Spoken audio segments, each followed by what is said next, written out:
Should I trim my boxwoods, and if so, when and how should I do it? That was a question that was posed recently here on our Over the Vest YouTube channel. Hello, I'm David Wilson, and in this video I'm going to be telling you a lot more about boxwoods, how you can have more success and enjoyment from growing them in your garden. And right off the bat, the answer to that question is yes, but I need to qualify that by saying it depends. You see, it depends upon where you're growing them, what you're doing with them, and also what varieties you're growing. And over the years, if you look at the color of this hair, you'll know that thankfully there's been plenty of experience growing them. So let me explain in more detail what I mean. For example, in my woodland garden, which isn't a big area, but there we like the fact that everything's kind of natural, almost like you would find in nature. And about 15 or 20 years ago, I planted some boxwoods up there. We've never trimmed them. We just let them grow in their natural kind of rounded and open shape. And we really love to see them, particularly during the winter time when the evergreen foliage shines out amongst the deciduous woodland. And an important thing to mention too is that deer also like our woodland garden. They bed down and often will lay there during the winter time. And of course, any plants that are prone to damage with deer will get hammered. But thankfully, in all the years that we've been growing them there, they have never touched the boxwood. And so we really like the fact that they're nice and natural and never trimmed. They do very well in the shady and semi-shaded conditions. So if you're someone who likes that natural shape and you don't want to have to do pruning and clipping and so on, then of course that might be something that you'd want to employ. Whereas in a more formal setting, like in beds and borders, foundation plantings, or perhaps out along in more formal style beds with little low hedges and so on, then you would probably have to think about trimming the plants. Especially if you want to grow some of the upward growing forms and then shape them into, say, living sculptures or perhaps pyramidal forms, use them as finials or obelisks, or clip intricate patterns like spirals or poodles or all sorts of topiary and even letters out of them. It just shows how responsive they are to clipping. But before I get into that, let me explain that historically boxwood was very important to the ancient Greeks, Romans and Egyptians too. You see, the wood, boxwood, which is where the common name comes from, is a very hard, durable wood, and they used it for making domestic items like bobbins and combs and detailed little miniature carvings too. Absolutely exquisite when you look at the detail. But of course today we're really growing them for their ornamental qualities, and that stretches back a long time too. For instance, right back to the grandeur of the European gardens of André Le Notre and the likes.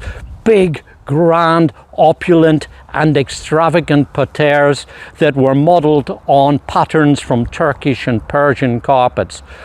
And certainly I can remember visiting, for me, one of the most impressive gardens in the world, and that is Villandry in the Loire Valley in France. Absolutely incredible how a young Spanish doctor, Joaquin Carvalho, and an American heiress from Lebanon, Pennsylvania, Anne Caroline Coleman, took over an old dilapidated castle or chateau and then turned it into the most incredible garden, laid out with lots of intricate box hedging. It's amazing to see, and certainly if you're ever in that area, well worth visiting.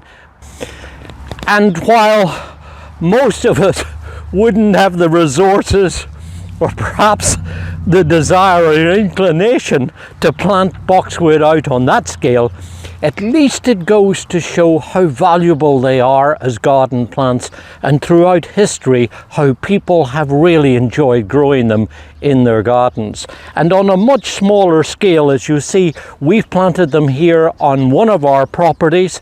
We're using the new gen boxwoods here, which is absolutely on the top of our list of varieties. These are really remarkable.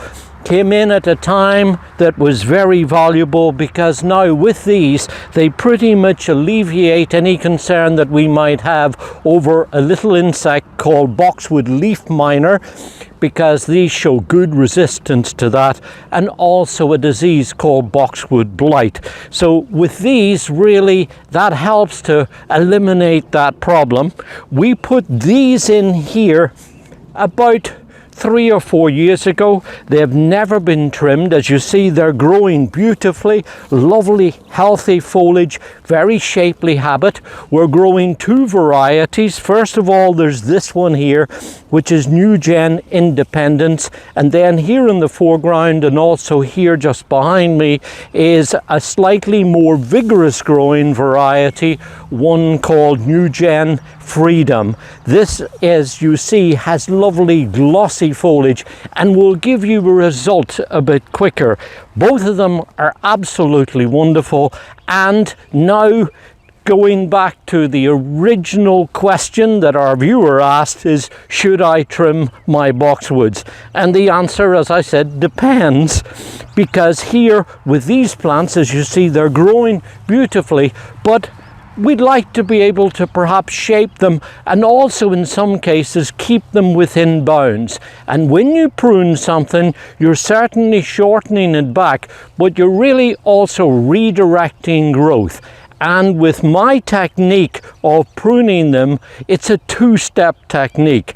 I know several experts have different ways about doing them, and that's all fine. Some people will take a pair of pruners and they'll carefully, patiently go in and remove each individual shoot like I'm doing now, and that's fine, except it takes a long time. Rather, what I do is I use hedging shears, or perhaps even a mechanical pruner, and I'll go in and shape the plant, cutting it back, and then I go in to try and what I call regenerative pruning. That means I go in to kind of shorten back some of the shoots within the compact part of the plant to regenerate growth, and I do that over a 3 or 4 year period, taking out about 25% of the growth 1 year, followed by another 25% the second year, then the third year another 25%, and then in the fourth year taking out the last 25%. And that means that over a 4 year period I'm renewing growth all the time from within the center of the plant. That means it keeps it growing healthy and vigorously, producing growth from deep inside the plant. And that means that rather than getting plants into large ones that sometimes people take the bull by the horns and they cut them hard back, which is okay, because boxwood will regenerate from old woody growth, but it's slow. And also, of course, if you're cutting a plant back by half or perhaps even down to near the ground, it's going to look ugly for several years until it recovers. With my technique, you'll be able to do it quicker and over a longer period be able to enjoy the natural beauty of the plants. Now, the other thing that I mentioned was that it depends on the varieties. Some varieties are faster and more vigorous growing. Some are shorter and more compact. Some, of course, have different habits. The likes of Independence here, as you see, is a fairly upright, rounded plant that has this very nice habit. And some varieties, I take for example one called Winter Gem. It's a lovely variety, nice dark green foliage during the winter time, but it's a kind of open, kind of loose growing variety, and that needs an annual prune, and sometimes even a lighter prune later on during the growing season in early to midsummer, and to keep it within bounds. Whereas there's a beautiful little compact variety called Little Missy, which was developed by Norman Cole in West Virginia, that he named after his wife Missy, and that is a beautiful tight compact variety that doesn't need much trimming at all, just a little bit of shaping, and that's usually all that it needs. So as I mentioned earlier, it depends not only on the habit and the shape of the plant, but also on the variety. So that gives you a little overview of what I'm doing. And here with these plants, let me show you exactly what I intend doing with them. So before I start trimming, let me first of all mention about when it should be done. Ideally, the best time is in early spring, after the worst of the winter has passed and before too much of the young growth starts out. That way you've got the shortest possible time of having to look at a clipped over plant, but also what you're doing really is maximizing the growing period. With some varieties, like the stronger growing ones I mentioned, you can do it in early spring and then follow up perhaps with a lighter trim in early summer or the earlier part of midsummer. The idea is to obviously trim it and still give enough time for the wood to harden up before it goes into the winter. The one time you do not trim them is in late summer or early fall, because if you do that, there's a tendency perhaps to make a lot of soft growth that then might be prone to damage during the winter time, particularly if you have them out in well-lit sunny positions or exposed to desiccating winds. And with this variety here, Independence, as you see, it has this fairly upright, rounded habit. So the first thing to do is to probably stand back and take a look at the plant, and then imagine how it naturally grows. And then what you're doing is really replicating the shape of the plant when you go to prune it. The first thing before you prune them, though, is to make sure that your tools are nice and clean. That means treating them with rubbing alcohol or perhaps a diluted bleach, just to make sure that the blades of your tools are nice and clean, and you're not going to be spreading any diseases or pathogens onto each plant when you go to move to prune it. So now that we've got our tools ready, and incidentally, as you see, what I've got here is a pair of pruning shears, or pruners as they call them here in the UK. We used to call these things secateurs, and then a good strong pair and sharp pair of hedging shears will do the trick. The first thing to do is to take out what I call the 3Ds, any dead, damaged and diseased wood. Now these are young, healthy plants here, but you might have an old boxwood that has dead pieces in it, and that's where you go in, perhaps with a pruning saw, and remove some of those old dead branches out of the inside. Then any diseased material, take that out too, of course, but also any damaged tips that are on this plant. What happens naturally is that those tips will often be scorched back a little bit, and in a few weeks when the new growth starts, that will often mean that that will disappear and the fresh growth comes. So by trimming them means that you first of all would go in and remove any of that damaged wood that's on there, any of that damaged growth that's on there that you might see. In this case here, this plant is sheltered on this side of the house in a little bit of partial shade, which is ideal, which is why, as you see, it's got this lovely bright dark green foliage and a very healthy habit. So with the pruners, it's really just a matter of going in and snipping back the shoots here, and remembering that the plant has naturally got this fairly upright kind of rounded habit. So what we're looking to do is to work our way around the plant, just trimming back the growth, maintaining that natural shape of the plant. And you'll also see what I'm doing here now. When I get around towards the front of the plant, you'll see what I'm talking about.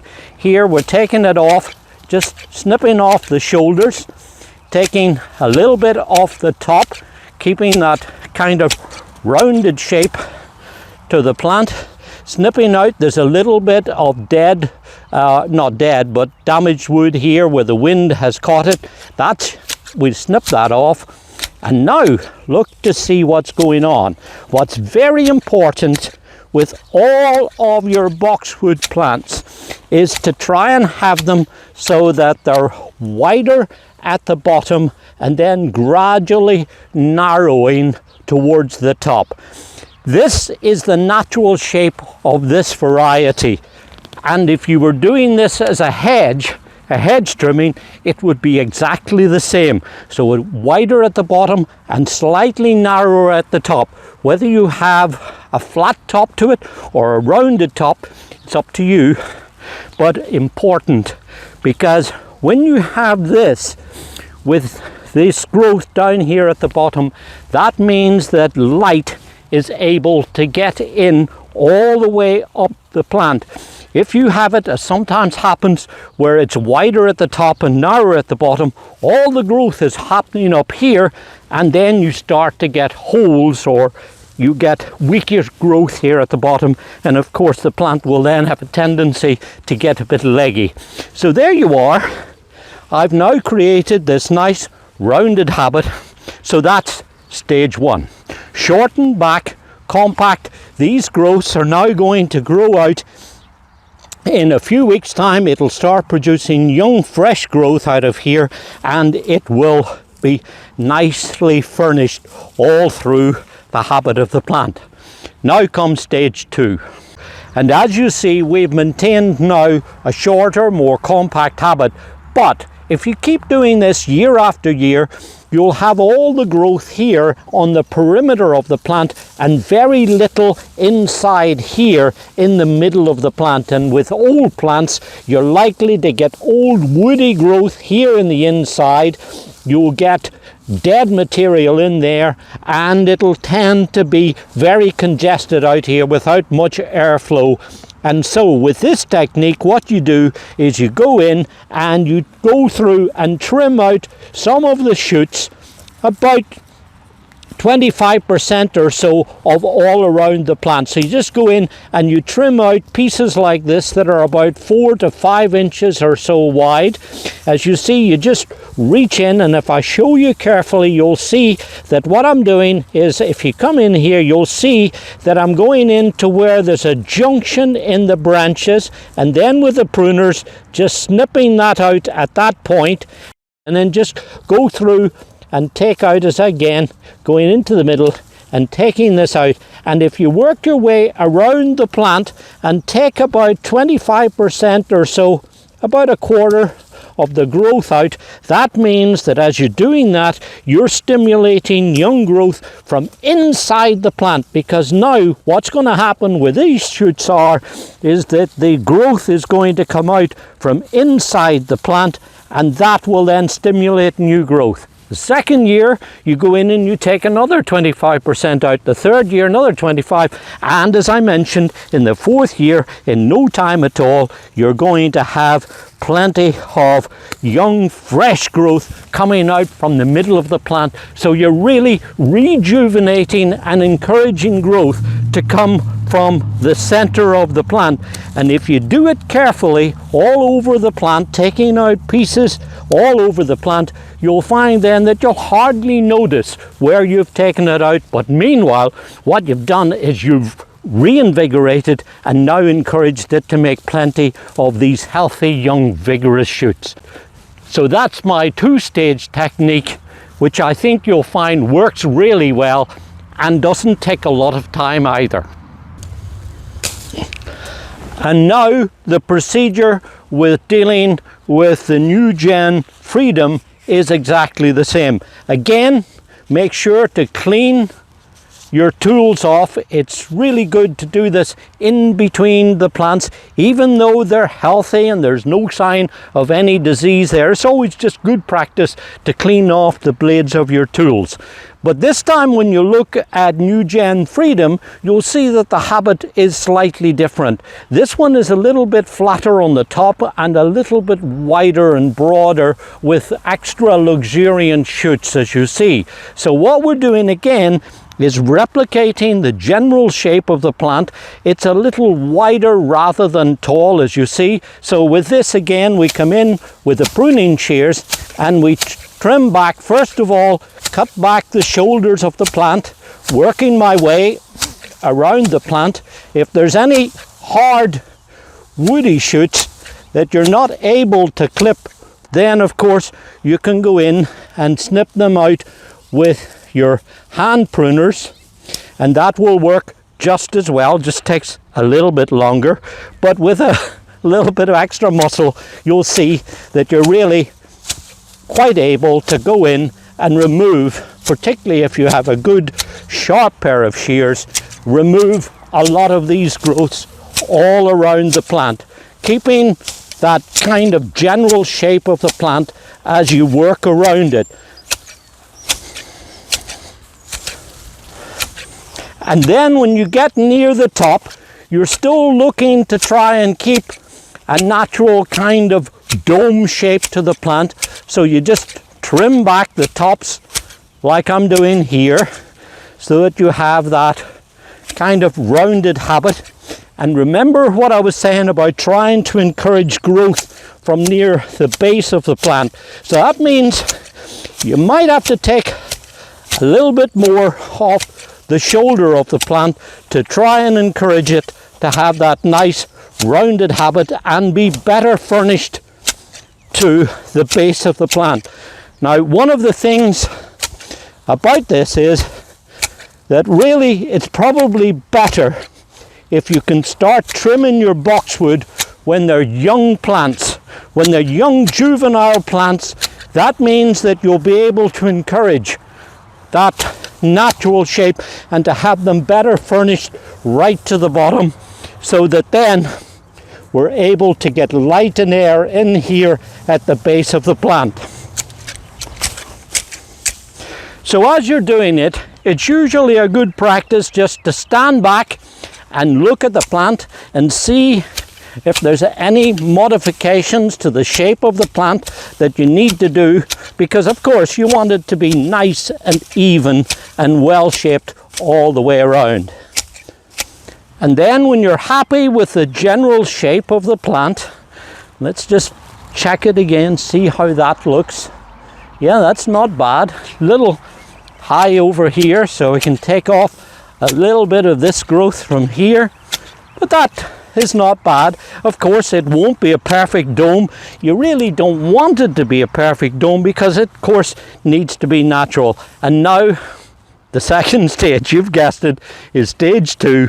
And this is where we go in just like we did with that plant and then start thinning out some of the growth from inside the plant to encourage that refurnishing like I talked about. Again, going down to where there's a branch and just snipping that out to open up and encourage air and light to fall into the inside of the plant, and then encourage that fresh young growth to come from inside the plant. And one of the things I like about this technique is that instead of having what sometimes referred to as a green meatball that's been tightly trimmed in your garden, by going in with this second phase and taking out some of the growth from inside the plant, as you see, what's happening is that you're giving it a more kind of informal, natural look. And that's what I like about it, because it's not that kind of tightly sheared, mounded, artificial looking mound. It still keeps it small and compact, but as well as that, having this nice, more natural shape to it too. And then finally, the last thing to do is to try to gather up as much of the prunings as you can, because if there's any decaying foliage on here, that might act as a source of infection for diseases down the road. So just take a little time and try to rake up as much of it as you can. I sometimes will put down tarpaulin before I start to do the pruning, and that makes the cleanup a little easier. Then, when you're confident that you've got most of the leaf debris out of the soil, the next thing that I'd suggest you do is to check your pH of your soil. Now, you might already know it. If you don't know it, what I'd suggest you do is go to one of our partnering garden centres, and you'll probably be able to buy one of these simple little test kits, and they'll very quickly tell you what the pH of your soil. And with boxwood, they like it to be on the slightly alkaline side of neutral. That ideally would be somewhere between 6.5 and 7. And if you need to adjust it, then it might be that what you do is you just sprinkle a little bit of lime around the drip line of the plant. That'll sweeten the soil. They'll certainly love that. In nature, boxwood tends to grow in more alkaline type sites, and that's why it's worth paying attention to the pH of your soil. The other thing that's important to mention too is that if you have a good nutritious soil, and most of us do, they don't need a lot of fertilizer. But if you want to try and boost things a little bit, you could put down a very light layer of a well-balanced slow release fertilizer like I'm using here. Follow the directions on the packet and perhaps even cut that rate by about half, because what you don't want to do is to stimulate a lot of soft, lush growth, especially, as I mentioned earlier, going into the winter time. So just pay a little bit of attention to the fertilizer, but as I say, if you didn't get round to putting down fertilizer and the rest of your plants in your garden are doing perfectly well, then you probably don't even need to worry too much about adding the fertilizer. The final thing that I'd suggest you do is put down a layer of mulch after you've got all of that done. The mulch is great stuff. This is going to retain moisture in the soil. It's going to keep the soil temperature cooler, so the roots are going to enjoy that. Boxwood tends to root up near the surface of the earth. They're not deep rooters, so by creating a layer of mulch on the top, that will certainly add considerably to the root activity around the plant. But there's one thing that's even more important than that, and that is that if you do have some fungal diseases, the likes of boxwood blight, by putting down a fresh layer of mulch like I'm doing now, a good thick layer of maybe an inch or two around the soil where your plants are growing on, this is wonderful, because what it does is that it prevents the spread of the disease, which is mostly spread by water splash. When the rain comes down and hits infected soil, it splashes up onto the leaves. So obviously putting down a fresh layer of mulch like this will definitely help to reduce the incidence of that sort of pathogen. So there you are. I hope you found that interesting and helpful. As you can see, How you grow and care for your boxwood largely depends on several different things. Would you like to have your plants nice and natural like I have in my woodland garden? Or would you rather have them shapely and compact and growing well for years to come? And if so, then my technique, my two-stage technique of going through and shortening and thinning them out is perhaps something that you might want to do. And also, of course, take a look at the individual varieties and their characteristics, because there are quite a few really good varieties that over the year we've found to be excellent performers right here in this region. And go along and talk to the experts at our partnering garden centres, and they'll be sure to tell you the ones that prove best in your neighbourhood. Thank you for watching. And if you found this interesting, perhaps you might like to think about subscribing to our channel and perhaps even sharing our details with gardening friends and family members too. This is David Wilson. Enjoy your gardening. It's good for us, and it's very good for our environment as well.